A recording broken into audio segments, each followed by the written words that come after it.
Hello, வணக்கம். வாழ்க வளமுடன். இப்போ நம்ம எங்கள் ஊர் மணவயிறு உள்ள சிவன் கோவில் என்று அழைக்கப்படுகின்ற நாகநாதர் கோவிலுக்கு வந்திருக்கிறோம்.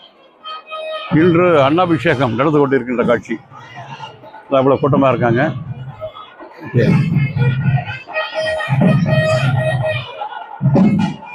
ஐப்பசி மாதத்தின் போது ஒவ்வொரு வருடம் ஐப்பசி மாதத்தின் போது பௌர்ணமி அன்று அன்னாபிஷேகம் நடத்தப்படும் சிவன் கோயிலில். அதை வெயிட் பண்ணிட்டு இருக்கோம். நம்ம எல்லாம் வந்து பாருங்க, கூட்டம் எங்கே நோக்கிலும் மக்கள் தலைகள்.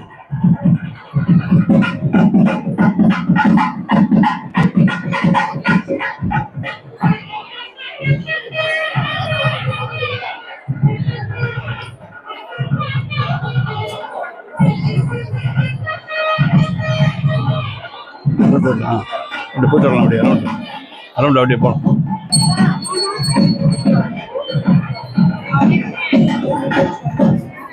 ஓம் நமச்சிவாய.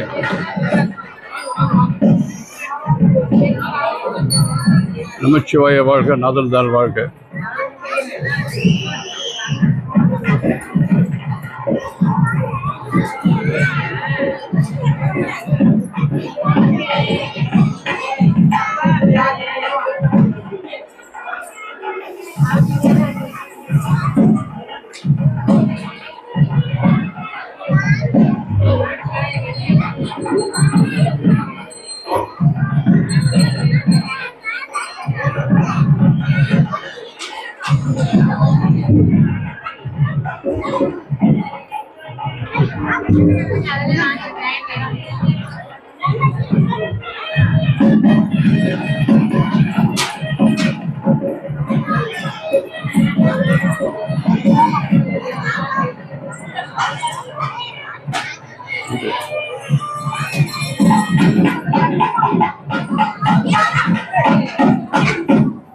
என்னாருடைய சிவனை போற்றி, எந்நாட்டவர்க்கும் நிறைவா போற்றி.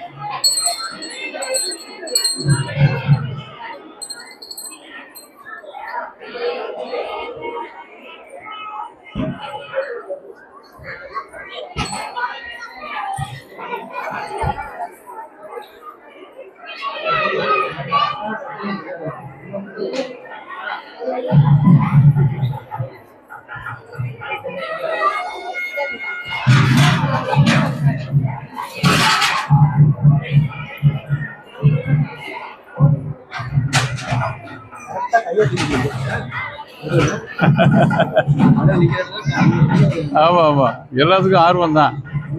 அன்னாபிஷேகம் பார்க்க வேண்டும் என்ற ஆர்வம்.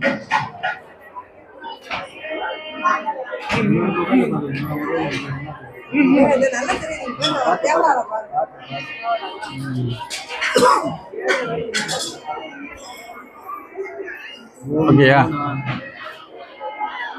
ஓம் நமச்சிவாய. கோவிலில் காணும் இடமெல்லாம் மக்கள் வெள்ளம். அதனால் இந்த வருஷம் கொஞ்சம் கூட்டம் அதிகமாக தான் இருக்குது அன்னாபிஷேகம் பார்க்குறதுக்கு. ஐப்பசி மாதத்தில் பௌர்ணமி என்று அன்னாபிஷேகம் விழா கொண்டாடப்படும் சிவபெருமானுக்கு என்று. இது ஏன் கொண்டாடுகிறோம் என்று கேட்டால், ஐப்பசி மாதத்தில் உள்ள பௌர்ணமி என்று சிவன் முழுவதும், சிவலிங்கம் முழுவதும் அன்னத்தை, அதாவது சோற்றை மேலாக பூசி, அதை பேர் அன்னாபிஷேகம் என்று சொல்வார்கள்.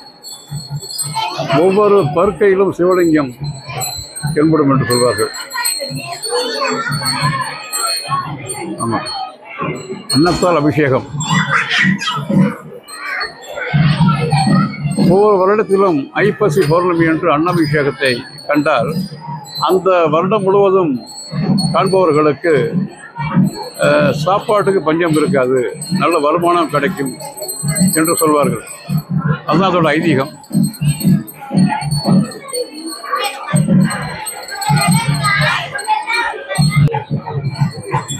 நம்ம பார்த்துட்டு இருக்க கோயில் வந்து மணவாய், அதாவது மணப்பாறையில் உள்ள நாகநாதர், அதாவது சிவன் கோவில் என்று சொல்வார்கள்.